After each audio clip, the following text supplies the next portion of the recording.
iremos lá para a ferrovia para explicar, tá bem? Vem comigo! Então, pessoal, nós já chegamos na estação ferroviária e foi aqui que tudo começou. Então vamos lá. Aqui já se passaram milhões de pessoas vindos da capital. Exatamente aqui faz 77 anos que esses trilhos chegaram aqui, trazendo progresso para a nossa região.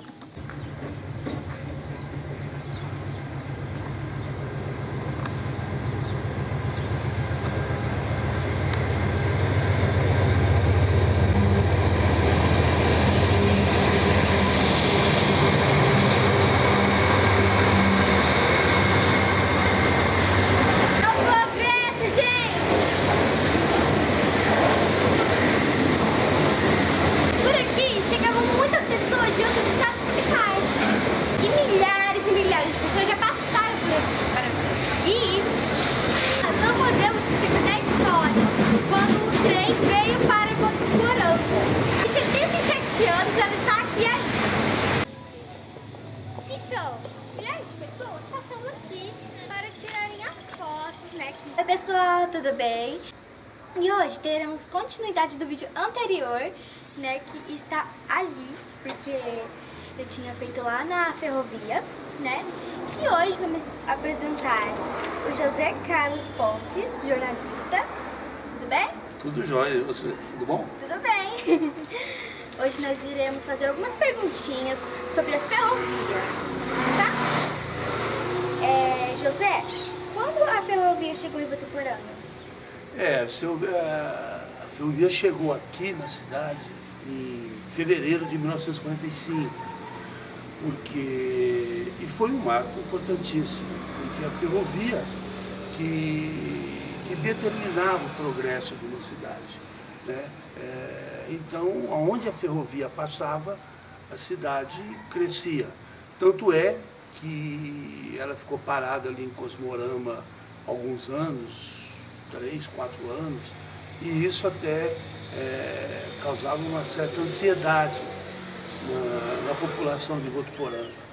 Inclusive, há uma informação de que a ferrovia não era para passar aqui em Votuporanga.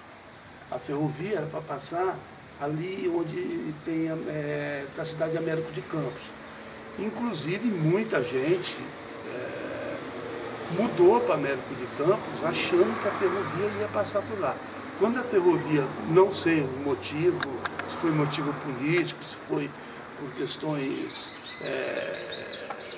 técnicas, aí resolveram fazer com que a ferrovia passasse em Votuporanga e não ali em Américo de Campos. Então, meu pai mesmo morava em Américo de Campos e ele veio para Votuporanga exatamente por causa disso, né? Porque ele viu que a cidade aqui estava evoluindo e Américo de Campos não. E aí Votuporanga, e os números mostram que depois que a ferrovia chegou em Votuporanga, 5 anos depois, Votuporanga já era uma cidade bastante desenvolvida. Entendi, que legal. Segunda pergunta. Em que ano a estação da ferrovia foi inaugurada? Então, foi no mesmo ano, porque o que acontecia? A ferrovia, ela foi quem implementou a ferrovia aqui foram os ingleses, né? Então, o que eles faziam? Eles eles construíam a estação e, inclusive, se você olhar todas as estações, existem algumas casas ao lado, que eram as casas dos ferroviários, né? De quem trabalhava na ferrovia. Então, me parece que a data foi 5 de fevereiro, vamos dar uma questionada aí, de 1945. Foi quando a ferrovia chegou e foi inaugurada. Você não imagina como a estação ferroviária era longe da cidade. Hoje parece que é um pulinho, mas era muito longe, era muito longe. E as pessoas iam para a estação de charrete, né? Não tinha carro, então nós íamos de charrete. Votuporanga tinha vários pontos de charrete, então a pessoa pegava a charrete, era tudo terra, não tinha asfalto, aquela avenida bonita, então era uma estrada, né? Então, os charreteiros que levavam a gente. E você imagina o tempo que dava para levar alguém da cidade até a rodoviária de charrete. Você nunca andou de charrete, provavelmente você nunca viu uma charrete na tua vida. Não, eu já vi em foto. Então era uma coisa assim, eu andei muito. Né? Inclusive, tem uma coisa muito interessante, eu escrevi um livro sobre Votuporanga e uma das coisas que eu constatei é que várias ruas de Votuporanga têm nome de charreteiros. Por quê? Porque o charreteiro era uma pessoa muito importante para o desenvolvimento da cidade. Outra coisa, os trens, eles eram a vapor. Então você precisava pôr lenha. Como é que funcionava? Tinha uma caldeira ali, então você punha lenha, essa lenha esquentava a água, fazia o vapor, e esse vapor que movimentava a ferrovia, os trens. Então, havia na cidade alguns lenhadores, que nós aqui chamávamos de lenheiro. Eram pessoas que pegavam madeira na cidade, porque aqui era tudo mato, então era fácil você encontrar madeira. Pegava essa madeira e ele cortava as madeiras no tamanho que era possível, para que as pessoas, os funcionários, tinha um funcionário que só cuidava da caldeira. Então eles punham, e Votuporanga era uma das cidades onde havia o depósito de caldeira. Então, hoje, se você observar, tem várias cidades, várias ruas com o nome de lenhadores e também de charreteiros. Eu estou falando tudo isso por quê? Porque quem trabalhava na ferrovia tinha que morar ali perto, não podia morar aqui. Então, por isso, as empresas, a empresa de trem construíram, a primeira empresa, né, construiu essas casas para os funcionários ficarem ali próximo. Que legal! Então, assim, foi importante as pessoas fizerem casas para os que trabalhavam na ferroviária, nos trens. Foi muito importante, sim. Porque é o seguinte, o que tinha? Tinha o maquinista, tinha o cara que cuidava da lenha, né? Tinha os funcionários que andavam dentro do trem vendendo coisas. Né? Então você ia viajar, por exemplo, uma viagem daqui a São Paulo, era 12 horas. Eram 12 horas de viagem. Nossa! E no fundo do trem, o último vagão do trem, era um vagão restaurante. Havia um restaurante. Então tinha segunda classe, que era de madeira, os bancos de madeira. Tinha a primeira classe, que era almofadada com ar-condicionado. Tinha os tipos de beliche que você podia ir dormindo. E no final tinha o restaurante. E onde você comia, você jantava, né? Tinha tudo. Então tinha bastante funcionário. Além disso, tinha os funcionários que ficavam aqui na cidade. Era o cara que vendia bilhete, era a pessoa que cuidava da manutenção, entendeu? Então, quer dizer, havia uma equipe bastante grande de funcionários, então por isso esses funcionários precisavam morar perto e por isso tinham várias casas, várias famílias, né?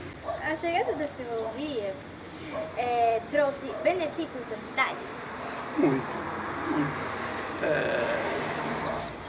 Porque é o seguinte, o meio de transporte era a ferrovia. Eu me lembro, eu era garoto, você ia até quase em Campinas, sei lá, era terra. Então, quer dizer, era difícil você, o transporte rodoviário. Então, o transporte era ferroviário. Isso começou a acabar com o governo Juscelino Kubitschek. Juscelino Kubitschek, ele tinha uma proposta, o slogan dele era que o governo era 5 anos, hoje são 4, era 5. Fazer o Brasil crescer 50 anos em 5. E uma das coisas que ele fez foi incentivar a malha rodoviária.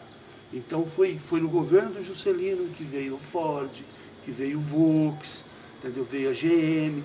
Então essas empresas vieram para construir carro, mas o governo tinha que dar como contraponto rodovias. Então foi quando nós começamos a ter bastante rodovia e aí houve um desestímulo no investimento das ferrovias. Então as ferrovias foram sendo deixadas de lado e até o momento que as pessoas começaram a andar de carro. Mas até a década de 70, de 1970, a ferrovia era muito importante, muitíssimo importante para o desenvolvimento da cidade. Cidade onde não passava ferrovia, ela não tinha desenvolvimento. A cidade que tinha ferrovia desenvolvia muito mais. Entendi. Bom, essa coisa de ferrovia foi muito importante e nós não podemos esquecer, porque foi a história de Votuporanga. Tipo, ela cresceu ali, gente. Não sei se vocês sabem, né? Eu acho que os seus pais devem explicar, né? Que ela cresceu ali. A Votuporanga começou ali, tá, gente? Quarta pergunta. Os funcionários da ferrovia ficavam abrigados, né? Mas fala aí. Moravam naquelas casas, né? Então eles moravam ali ao lado, né? Agora eu posso dar uma notícia triste sobre a ferrovia? É uma coisa que ninguém fala, mas a ferrovia, enquanto era a vapor, ela foi uma das grandes responsáveis pelo desmatamento. Como assim? Pelo derrubado. Por quê? Eles precisavam de madeira para pôr no vapor, nas caldeiras para ter o vapor. Então, com isso, eles iam derrubando. Imagina quanto que precisava de madeira. Então, se você pegar a linha de trem, se você ver, foram as áreas mais desmatadas aqui no estado de São Paulo. Então, infelizmente, enquanto era vapor, nós tivemos esse... É que antigamente a gente não se falava em desmatamento, não se falava em aquecimento, não se falava nada disso. Hoje nós estamos sofrendo. Mas esse é um ponto que o progresso exige. Gente, vocês imaginam, ó, até hoje, já precisam para imaginar. Imagina se até hoje a ferrovia funcionava. Porque hoje ela não funciona, porque todo mundo já está utilizando um carro e outros formas... meios de transporte. Isso. Imagina, usar madeira, não tem árvore aqui. Não teria árvore, por causa que gastaria muita madeira no trem, porque diz que tem que colocar um vapor, tem que usar madeira. Imagina, gente, tenta imaginar aí. A madeira do trem, gastar toda a madeira da cidade com trem.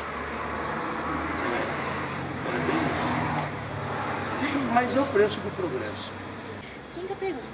Qual era o meio de transporte mais utilizado pelos passageiros para a carga da estação até o centro da cidade? Quando a pessoa chegava ou ia, né? Olha, bom, basicamente eu falo charrete, mas os que tinham mais dinheiro, tinha alguns carros que a gente chamava hoje, fala táxi, né? Eu chamava carro de praça, que eram os choferes do time. Então tinha alguns carros, os Fordinhos 29, que tinha lá. Mas era assim, era caro. Então a maioria que fazia isso era realmente na charrete.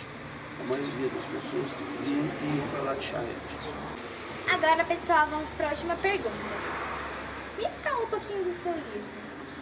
Meu livro é o seguinte, eu sempre gostei muito dessa história e eu percebi que as pessoas tinham curiosidades de algumas coisas, mas não tinham um local para ele pesquisar, né?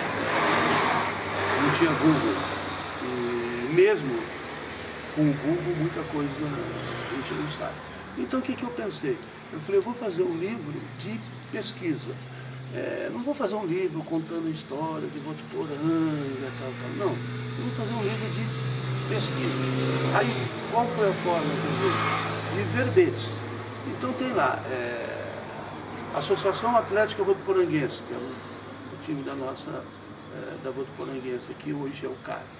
Então eu contava a história, a Associação Atlética Votuporanguense foi fundada, tal, com a junção dos dois times, América e Vega. Então você tinha, e as cores foram, então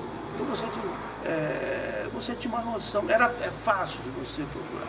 E aí, quando eu comecei a pensar nesse livro, para ter um início, eu fui até a Câmara Municipal, e na época um amigo, Luiz, trabalhava na Câmara, e ele me passou o nome de todas as ruas e quem que tinha, qual era o vereador que tinha indicado e quem era a pessoa. Então eu comecei o livro por aí, que eu achei uma coisa muito interessante, porque eu acredito que muita gente não sabe quem é a pessoa que dá nome à rua dela, sabe? A pessoa não sabe quem foi essa pessoa. Então eu comecei a achar isso legal. Então aí eu comecei a... Então, até quando eu escrevi o livro, todas as ruas de Votuporanga, os nomes estavam lá, quem foi o vereador que fez a proposta e quem era a pessoa, né? Inclusive, tinha muitas ruas, eu não sei se você sabe, você não pode trocar o nome de uma rua, se tem nome de uma pessoa, que nem aqui, Emílio Arroio Hernandes. Você não pode pôr outro nome, o nome da pessoa. Mas, Votuporanga tinha muitas ruas, chamava Rua Aroeira, Rua das Rosas, Rua dos Sabiás. Aí você pode, então, Votuporanga tirou muito nome de ruas assim e começou a homenagear moradores de Votuporanga. Então foi por isso, então foi um verbete, o livro é em cima de verbete e com histórias, alguns casos curiosos que eu não sabia que ia acontecer em Votuporanga, né? Que tivesse acontecido e que aconteceu. Quando Votuporanga, como Votuporanga foi fundado, os problemas que nós tivemos, pessoas que ganharam terreno, compraram e depois perderam, como foi isso, né? Porque naquela época as pessoas vinham para cá, eles pegavam 100 alqueires e eles pagavam esse dinheiro plantando café. Eles não precisavam desembolsar. Então você não precisava ter dinheiro para comprar 100 alqueires. Você vinha aqui, a empresa Theodorville, que era uma exportadora de café, te dava o terreno, fazia a documentação, aí você começava a plantar café. E todo ano você entregava o café para a Theodorville como forma de pagamento. Então, essas coisas eu acho interessante que as pessoas saibam, então eu fui colocando no meu livro de uma maneira bastante fácil de se consultar, que é através de verbete, você ir lá no verbete, você vê, você consulta. Então, o meu livro é basicamente isso, é a história de Votuporanga em verbetes. Que legal, estou tentando imaginar, assim, como será que deve ser, tipo, em Votuporanga antigamente? Estou imaginando só o tipo de nome de rua, seria muito diferente, assim, então, agora... Sim, porque as pessoas mudam, né? Vem gente nova, né? Então, eu quero agradecer, né, por participar dessa entrevista, tá? Muito obrigada, né, porque o senhor deu uma ótima explicação sobre a ferrovia. E muito obrigada por estar aqui, tá? Com a gente. Muito obrigado, eu que fico agradecido, porque eu acho que os jovens precisam conhecer a história, né? Existe aquela velha frase, né? Quem não conhece a história pode cometer os erros do passado. Então a história serve para isso, para a gente não cometer os erros do passado. E a gente precisa ter a história conosco para a gente saber quem somos, da onde viemos e a gente ter orgulho do que somos nós vivemos. Então, um povo sem memória, sem história, é um povo fácil de ser dominado, de ser colonizado, né? Se você pegar a história dos povos, você vai ver que os povos mais aguerridos eram os mais difíceis de serem colonizados, de serem invadidos, né? Eu gosto muito do Asterix, que é uma história em quadrinho, né? Que eles falam dos celtas, que era um povo bárbaro, né? Que era uma aldeia que os romanos não conseguiam dominar. Os romanos dominavam tudo, menos ali. Por quê? Porque eles eram aguerridos, eles queriam, eles davam a própria vida para manter a sua cultura. E eu acho que é isso, a gente precisa manter a nossa cultura. E por isso a história é muito importante. E é importante esse trabalho que você está fazendo, porque isso fica registrado para as pessoas que não conhecem a nossa história e que devem conhecer e devem se orgulhar por ela. Gente, essa foi a história dos 77 anos da ferrovia. Muito obrigada, tá? Obrigado a você. Sucesso. Tá, tchau. Ah, gente, esqueci um negócio. Esquecida, gente. Não é possível. Então, pra quem não conhece o meu canal, se inscreva, deixa o like, por favor, tá, gente? Pra me ajudar. Então, um beijão. Tchau.